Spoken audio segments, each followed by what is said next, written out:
கர்த்தருக்குள் பிரியமானவர்களே, இந்த ஆசீர்வதிக்கப்பட்டதான 2020 ஆண்டினுடைய மே மாதம் 2வது ஒரு நாள் ஆராதனைக்கு ஆரம்பமாக நாம் கண்களை மூடி கர்த்தருக்கு நாம் ஜெபிக்கலாம். எங்கள் அன்பின் பரிசுத்தமுள்ள நல்ல பிதாவே, மை துதிக்கிறோம் ஆண்டவரே, மை ஸ்தோத்திரிக்கிறோம். இந்த ஆசீர்வதிக்கப்பட்டதான நல்ல வேலைக்காக நன்றியோடு மை துதிக்கிறோம் ஆண்டவரே. 1000 நாளை பார்க்கலாம் பிரகாரம் சொல்லும் ஒரு நாள் நல்லது என்று நான் வாசிக்கிறவனமாய் இந்த நாளை கர்த்தாவே எங்களுக்கு கிருபையாய் கொடுத்ததற்காக உங்களுக்கு ஸ்தோத்திரம் ஆண்டவரே. ஆவியான கர்த்தாவே, இந்த அனுதாவை காணொலி மூலமாக நாங்கள் இந்த ஆராதனை கர்த்தாவே இந்த நாளிலே நடத்தும்படியாக இதை கேட்கிற யாவரோடும் வல்லமை விளங்கும்படியாக நாங்கள் ஜெபிக்கிறோம். இயேசுவின் மாறாத நாமத்தில் ஜெபிக்கிறோம் நல்ல பிதாவே. ஆமேன், ஆமேன், ஆமேன். நம்ம யாவரும் ஆராதனைக்கு ஆரம்பமாக ஒரு பாடலை பாடி தேவனை மேம்படுத்தலாம். கர்த்தர் மேல் ஒரு பாரத்தை வைத்துவிடு, கலங்கி தவிக்காது இந்த பாடலை ஜெபத்தோட ஜெயகத்தில் 118வது உள்ள பாடலை பாடி ஆண்டவருடைய நாமத்தை நாம் மேம்படுத்துவோம். ஜெபத்தோட ஜெயகத்திலிருந்து நம்ம ஒரு பாடலை பாடி ஆண்டவரை மேம்படுத்தலாம். பிரேக்கலாம். கர்த்தர் மேல் பாரத்தை வைத்து விடு, கலங்கி தவிக்காதே, அவரே உன்னை ஆதரிப்பார், அதிசயம் செய்வார். கர்த்தர் மேல் பாரத்தை வைத்து விடு, கலங்கி தவிக்காதே, அவரே உன்னை ஆதரிப்பார், அதிசயம் செய்வார். நீதிமான் தள்ளாட விட மாட்டார், நித்தமும் காத்து நடத்திடுவார். நீதிமான் தள்ளாட விட மாட்டார், நித்தமும் காத்து நடத்திடுவார்.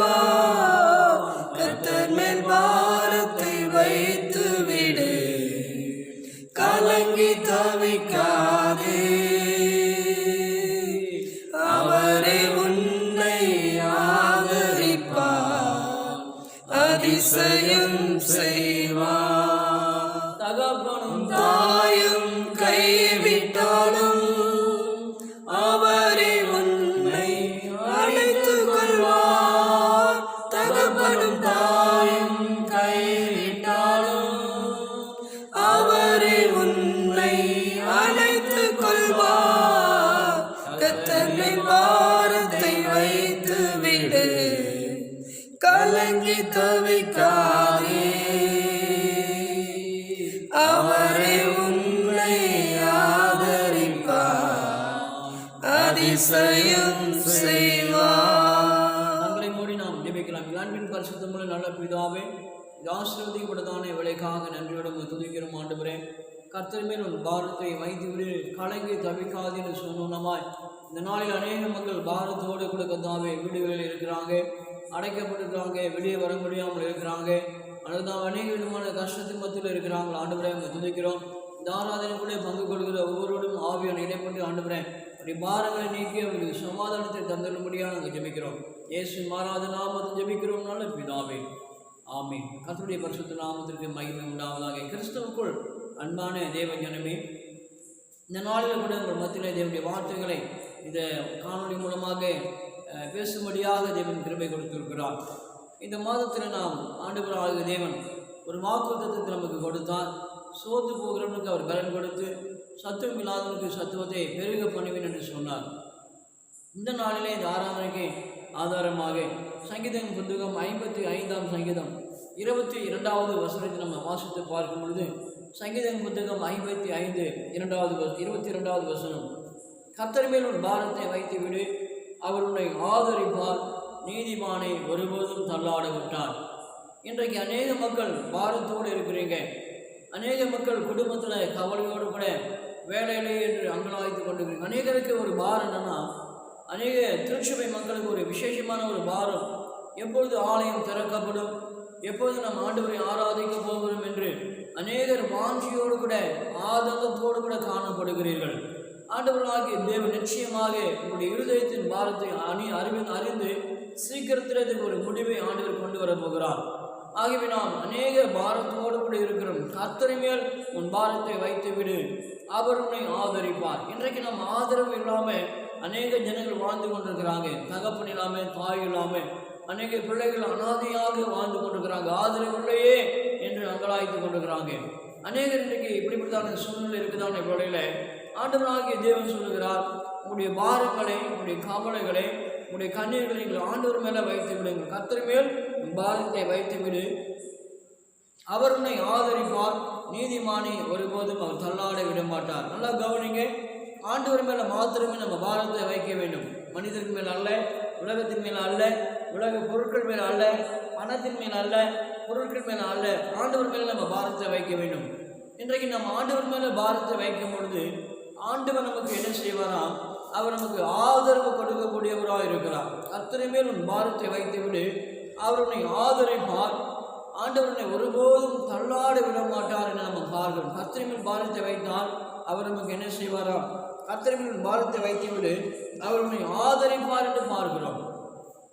ஒரு அருமையான ஒரு கிராமத்தில் ஒரு அருமையான ஒரு தகப்பனார் நம்முடைய கிராமத்தில் பட்டணத்திற்கு ஒரு மாட்டு வண்டியில் அவர் பிரயாணம் போய் கொண்டிருந்தார். அப்போது போய் கொண்டிருக்கும் பொழுது ஒரு வயதான ஒரு அம்மா தலையில் ஒரு பாரத்தை சுமந்து கொண்டு நடந்து வந்தாங்க. உடனே அந்த ஐயா சொன்னார், அம்மா நீங்கள் இந்த மாட்டு வண்டியில் ஏறிக்கொள்ளுங்க, இந்த வண்டியில் வாகனத்தில் ஏறிக்கொள்ளுங்க, நான் உங்களை சேர வேண்டிய இடத்தில் நான் உங்களை விட்டு விடுகிறேன் என்று சொன்னார். அப்பொழுது அந்த அம்மா அந்த பாரத்தோடு கூட ஏறி அந்த மாட்டு வண்டியில் உட்கார்ந்து கொண்டாங்க. அந்த தகப்பனார் அந்த வண்டியை ஓட்டிக்கொண்டு சிறிது தூரம் போன பிற்பாடு அந்த அம்மாவை திரும்பி பார்த்தால் அந்த அம்மா என்ன செய்து கொண்டிருக்கிறாங்க? நான் கொண்டு வந்த பாரத்தை அந்த வண்டியில் உட்கார்ந்து கொண்டு தன் தலையிலேயே சுமந்து கொண்டிருக்கிறாங்க. உடனே அவருக்கு ஒரு காரியம் என்ன சொன்ன, அந்த அம்மாவை பார்த்து சொன்ன, அம்மா நீங்கள் ஏன் உங்கள் பாரத்தை தலைமையிலேயே சுமந்து கொண்டிருக்கிறீங்க? நீங்கள் தான் அந்த வாகனத்தில் ஏறிட்டீங்களே, நீங்கள் பாரத்தை நீங்கள் இறக்கி இந்த வாகனத்தை நம்ம வைங்க, ஆண்டவரோடு நம்ம கடந்து போவார், நிச்சயமாக நான் உங்களை கொண்டு போய் விடுவேன் என்று சொன்னார். நல்லா கவனிங்க, அந்த அம்மா தன்னுடைய பாரத்தை தாங்களே சுமந்து கொண்டிருக்கிறாங்க. அதை இறக்கி வைக்க அவருக்கு தெரியல. இன்றைக்கு அநேகருக்கு ஆண்டவர் மேலே தங்கள் பாரங்களை இறக்கி வைக்க தெரியல. கர்த்தர் மேல் பாரத்தை நம்ம வைத்து விட்டால்தான் நமக்கு ஆதரவு கிடைக்கும், நமக்கு சமாதானம் கிடைக்கும், நமக்கு ஒரு மகிழ்ச்சி கிடைக்கும், நமக்கு ஒரு ஆதரவு கிடைக்கும். பிரியமானவர்களை, இன்றைக்கு ஆண்டவர் உங்களை பார்த்து சொல்லுகிறார், கர்த்தர் மேல் உங்களுடைய பாரத்தை வைத்து விடுங்க. அநேக பாரம், வெளியே சொல்ல முடியாம பாரம் அநேக குடும்பங்களில் அநேக பெற்றோர்களுக்கு இருக்கிறது. அநேக பிள்ளைகள் பாரத்து கொடுக்கிறாங்க. வருகிறதான நீட் தேர்வு இருக்கிறது, 10ஆம் வகுப்பு தேர்வு இருக்கிறது, எப்படி எழுத போகிறோம் என்று பயந்து கொண்டிருக்கிறாங்க. அநேக மக்கள் பாரத்தோடு கலங்கி கொண்டிருக்கிறாங்க. ஆண்டவர் உங்களை பார்த்து சொல்லுகிறார், கர்த்தர் மேல் உங்கள் பாரத்தை வைத்து விடுங்கள், நிச்சயமாய் ஆண்டவர் உங்களை ஆதரிப்பார். அது மாத்திரமல்ல, நீதிமானை ஒருபோதும் தள்ளாட விட மாட்டார். இன்னைக்கு நீங்களெல்லாம் நீதிமான்களாக இருக்கிறீர்கள். யார் நீதிமான்கள் தெரியுமா? வேதம் நமக்கு தெளிவாய் சொல்கிறது. ரோமர் எழுதின புத்தகத்தில் 8ஆம் அதிகாரத்தில் 30வது வசனத்தை நம்ம வாசித்து பார்க்கும் பொழுது, எவர்களை முன்குறித்தாரோ அவர்களை அழைத்திருக்கிறார், எவர்களை அழைத்திருக்கிறாரோ அவர்களை நீதிமான்களாய் ஆக்கியிருக்கிறார், எவர்களை நீதிமான்களாய் ஆக்கினாரோ அவர்களை மகிமைப்படுத்தியிருக்கிறார் என்று வேதம் சொல்கிறது. நல்லா கவனிங்க, நீங்கள் தேவனால் அழைக்கப்பட்டவர்கள், நீங்கள் தேவனால் தெரிந்து கொள்ளப்பட்டவர்கள், நீங்கள் தேவனுடைய ஜனம், தேவனுடைய பிள்ளைகள் என்று ஆண்டவர்கள் சொல்லுகிறார். நாமத்தின் மேல் விசுவாசம் உடையவர்களாய் அவர் ஏற்றுக்கொண்டவர்கள் எத்தனை பேர்களோ அத்தனை பேர்களும் தேவனுடைய பிள்ளைகளாக முடியவர்களுக்கு அதிகாரம் கொடுத்திருக்கிறார். ஆகவே நீங்கள் தேவனாலே அழைக்கப்பட்டு அதிகாரம் பெற்ற தேவனுடைய பிள்ளைகளாக இருக்கிறீங்க. இந்த ஜனத்தை எனக்கென்று ஏற்படுத்தினேன், இவர்களின் துதியை சொல்லி வருவார் என்று சொல்லி ஆண்டவர் உங்களை தேவ பிள்ளைகளாக துதிக்கிற ஜெபிக்கிற பிள்ளைகளாக உங்களை தெரிந்து கொண்டிருக்கிறார். ஆகவே ஆண்டவர் சொல்கிறார், கர்த்தர் மேல், என்னுடைய மேல், இயேசு என்ற அவருடைய நாமத்தின் மேல் நீங்கள் விசுவாசம் உடையவர்களாய் உங்கள் பாரங்களை அவர் மேலே வைப்பீர்களானால் நிச்சயமாக ஆண்டவர் உங்கள் பாரங்களை அவர் ஏற்றுக்கொண்டு உங்களுக்கு ஆதரவு கொடுத்து உங்கள் நீதிமான்களாய் உங்களை மாற்ற வல்லவராக இருக்கிறார். ஆகவே கர்த்தர் மேல் உன் பாரத்தை வைத்துவிடு, அவர்களை ஆதரிப்பார், நீதிமானை ஒருபொழுதும் தள்ளாட விட மாட்டார். எனக்கு அருமையான தெய்வத்தின் பிள்ளைகளை, வேதம் இப்படியாக சொல்கிறது. லூக்காவின் சுவிசேஷ புத்தகத்தில் 5ஆம் அதிகாரம் 1வது வசனத்திலிருந்து ஒரு 3 வசனங்களை நாம் வாசித்து பார்க்கும் பொழுது, அங்கே ஆண்டவராகிய இயேசு கிறிஸ்து வாழ்ந்ததான நாட்களிலே அங்கே கெனசரேத் என்ற ஒரு கடற்கரையிலே ஆண்டவராகிய இயேசு வந்தார். அந்த கடற்கரையிலே அவர் நின்று கொண்டிருக்கும் பொழுது அங்கே ஒரு மனிதனை ஆண்டவராகிய தேவன் சந்தித்தார். பின்பு அவர் கெனசரேத் கடற்கரையை நின்ற பொழுது திரளான ஜனங்கள் தேவனுடைய வசனத்தை கேட்கும்படியாக அந்த இடத்துல நெருங்கினார்கள். அப்பொழுது கடற்கரை நின்ற 2 படகுகளை ஆண்டவர் கண்டார். மீன் பிடிக்கிறவர்கள் அதை விட்டு இறங்கி வலைகளை அலசி கொண்டிருந்தார்கள். அந்த படகுகளை ஒன்றில் ஏறினார். அது சீமோன் உடையதாக இருந்தது. நல்லா கவனிங்க, சீமோன் உடையதாக இருந்த அந்த படகுகளை ஆண்டவராக இயேசு நின்று பிரசங்கம் பண்ணி கொண்டிருந்தார். எனக்கு அருமையான தெய்வத்தின் அந்த நேரத்தில் சீமன் பேதுருடைய அந்த வாழ்க்கையில பார்க்கும் பொழுது இரவு முழுவதும் அவன் பிரயாசப்பட்டு ஒரு மீன் கூட அகப்படாமல் வலையை அலசி கொண்டிருந்தான். இன்றைக்கு அநேக மக்களுடைய வாழ்க்கையில உதவி இல்லை, பணம் இல்லை, பொருள் இல்லை, பொருளாதாரம் இல்லை என்று சொல்லி கவலையோடு கூட இருக்கிறீங்க. அப்போது ஆண்டவராக இயேசு என்ன செய்கிறார்? அவர் போதகம் பண்ணி முடித்த பின்பு அருமையான அந்த சீமோன் பேதுருவை நோக்கி ஆழத்தில் தள்ளி கொண்டு போய் மீன் பிடிக்கும்படி வலையை போடு என்று சொன்னார். நல்லா கவனிங்க, ஆழத்தில் தள்ளி கொண்டு போய் மீன் பிடிக்கும்படி ஒரு வலைகளை போடுங்கள் என்று ஆண்டவர் சொன்னார். எனக்கு அருமையான தெய்வத்தின் இரவு முழுவதும் பிரயாசப்பட்டும் ஒரு மீனும் கிடைக்கல. ஆகவே அவன் மிகவும் கவலையோடு கூட, அவன் கண்ணீரோடு கூட இருக்கிறான், மிகுந்த பாரத்தோடு கூட இருக்கிறான். அப்படிப்பட்டதான் சூழ்நிலை ஆண்டவர் சொல்றாரு, உங்களுடைய வலைகளை நீங்கள் ஆழத்துல தள்ளி கொண்டு போய் போடுங்கள். அப்போது அவன் சொல்ற, ஆண்டவர் இரவு முழுதும் பிரயாசப்பட்டு ஒன்றும் கிடைக்கல, ஆனாலும் உங்களுடைய வார்த்தையின்படி நாங்கள் போடுகிறோம் என்று சொல்லி கீழ்ப்படிந்தவர்களாய் ஆழத்தில் கொண்டு போய் வலையை போட்டாங்க. இன்றைக்கு இந்த வார்த்தையை கேட்டுக் கொடுக்கிற உன்னுடைய வாழ்க்கையில நீ ஆழத்தில் நீ போக வேண்டியதாக இருக்கிறது. உன்னுடைய வாழ்க்கையில நன்மைகள் கிடைக்கும்படியாக இன்னும் ஆழமாய் ஆண்டவரை நீ ஆராதிக்க வேண்டும், இன்னும் ஆழமாய் தேவனை துதிக்க வேண்டும், இன்னும் ஆழமாய் தேவனுடைய வார்த்தைகளை தியானிக்க வேண்டும், இன்னும் ஆழமாய் நீ ஜெபிக்க வேண்டும் என்று ஆண்டவர் விரும்புகிறார்.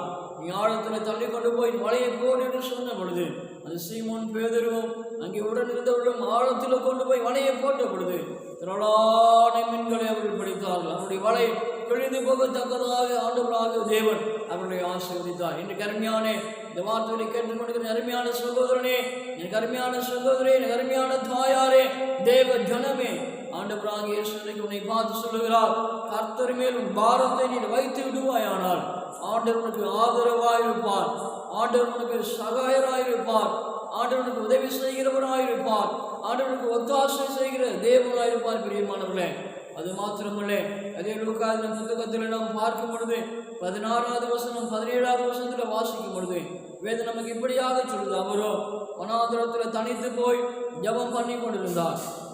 பின்பு ஒரு நாள் அவர் உபதேசம் பண்ணி கொண்டிருந்த பொழுது கலிலேயா யூதேயா நாடுகளில் சகல கிராமங்களிலும் எருசலேம் நகரத்திலிருந்தும் அந்த பரிசேயரும் அங்கே சதுசேயரும் நியாயாதிபதியிலும் உட்கார்ந்திருந்தார்கள். அப்போது பிணியாளிகளை குணமாக்கத்தக்கதாக கர்த்தருடைய வல்லமை விளங்கிற்று. இந்த கருமையான தெய்வத்தின் அந்த நாளிலே அப்போது ஆண்டவராகிய தேவன் சுவிசேஷத்தை அவர் சொல்லிக் கொண்டிருக்கும் பொழுது சில மனுஷர் திமிர்வாதக்காரனாகிய ஒரு மனிதனை படுக்கையோடு எடுத்துக்கொண்டு அவரிடத்தில் வந்தார்கள். அப்போது அவருக்கு முன்பாக கொண்டு வர வேண்டும் என்று நினைத்த பொழுது அவர் ஒரு வீட்டுக்கு உள்ளே இருந்தபடினாலே, ஜனங்கள் கூட்டமாய் அந்த வீட்டை சூழ்ந்திருந்தபடினாலே இயேசுவிடத்தில் அந்த திமிர்வாதக்காரனை கொண்டு போக முடியல. 4 பேர் திமிர்வாதனை கொண்டு வந்தாங்க.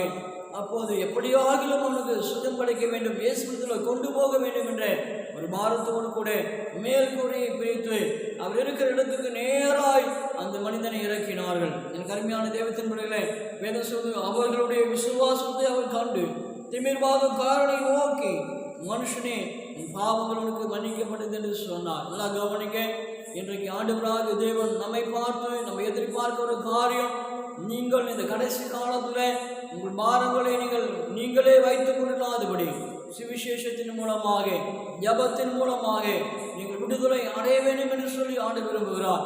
அநேக மக்கள் வியாதியில் இருக்கிற மக்களை ஆண்டவராகிய தேவன் இந்த கடைசி நாட்களிலே அவர் குணமாக்க வல்லவராயிருக்கிறார். ஆத்துமவாரம் நமக்கு வேண்டும்.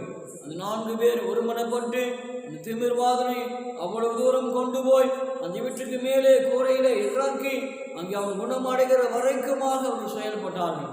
ஆகியவை அருமையான தெய்வத்தின் இன்றைக்கு ஆண்டவர், நீ இந்த கடைசி காலத்தில் உன்னை ஒப்பு கொடுப்பாயானால், ஊழியத்துக்கு ஒப்பு கொடுப்பாயானால், சுவிசேஷத்துக்கு ஒப்பு கொடுப்பாயானால், தேவனுடைய வார்த்தைக்கு ஒப்பு கொடுப்பாயானால், உண்மையாகவே உன்னையும் கொண்டு ஆண்டவர் அநேக திமிர்வாதம் உள்ள மக்களை, வியாதியுடைய மக்களை, விலிசுலத்தில் கட்டப்பட்ட மக்களை, வியாதியில் கட்டப்பட்ட மக்களை ஆண்டவராகிய தேவன் விடுதலையாக நல்லவராயிருக்கிறார். ஆகிய வேதம் சொல்லு, கர்த்தர் மேல் பாரத்தை வைத்து நீயே சுமந்து கொண்டிருக்காதே, கர்த்தர் மேல் உன் பாரத்தை இறக்கி வைத்து விடு, அவர் உன்னை ஆதரிப்பார், நீதிமானை ஒருபோதும் தள்ளாட விடவே மாட்டார். என் கருமையான தெய்வத்தின் பிள்ளைகளே, இந்த வார்த்தைகளை நிச்சயமாக நாம் அனுதினமும் தியானித்து தேவனை மையப்படுத்துவோம்.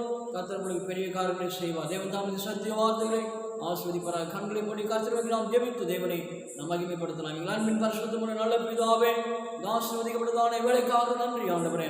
கர்த்தர் மேலும் பாரத்தை வைத்து விடு, அவர் உன்னை ஆதரிப்பார்.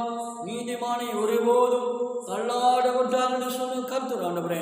அநேக மக்கள் தள்ளாடி கொண்டு கலங்கி கொண்டு அனுகந்தாவே அநேக மக்கள் துறையத்தோடு கூட வீடுகளிலே அடைக்கப்பட்டிருக்கிறார்கள் ஆண்டவரே.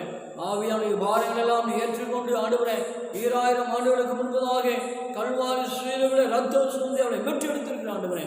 எல்லாம் பொல்லாத வியாதிகளும் பலவீனங்களும் மனதின் பாரத்தையும் அனுகந்தாவை காவலர்களையும் கண்ணீர்களையும் துக்கங்களையும் இயேசு நாமத்தால் கடிந்து அப்புறப்படுத்தி போடுகிறோம். ஆவியான பெரிய காரியத்தை செய்வீராக. இயேசு மாறாத நாமத்தை ஜெபிக்கிறோம் நல்ல பிதாவே. ஆமேன் ஆமேன் ஆமேன். ஆத்துமாவே கர்த்தரை ஸ்தோத்திரி, முழுவதுமே பரிசுத்த நாமத்தை ஸ்தோத்திரி. என் ஆத்துமாவே கர்த்தரை ஸ்தோத்திரி, அவர் செய்த சகல உபகாரங்களை மறவாதே. ஆமேன் ஆமேன் ஆமேன். God bless. கர்த்தர் தாமே உங்கள் அனைவரையும் ஆசீர்வதிப்பாராக. ஆமேன் ஆமேன் ஆமேன்.